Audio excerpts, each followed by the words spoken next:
के नाम क्या क्या लगता है? मिसेज, मिस्टर,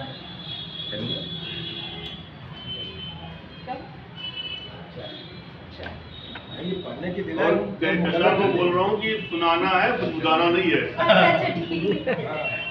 तेज आवाज में पढ़ो। नाश्ता करो, बिस्कुट खा दो, खा लो। अब नहीं, अब सुनाने दो भाई।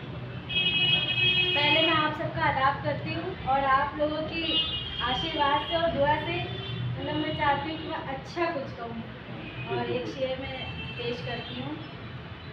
मस्जिद न जाएगी ये शिवाला न जाएगा, मस्जिद न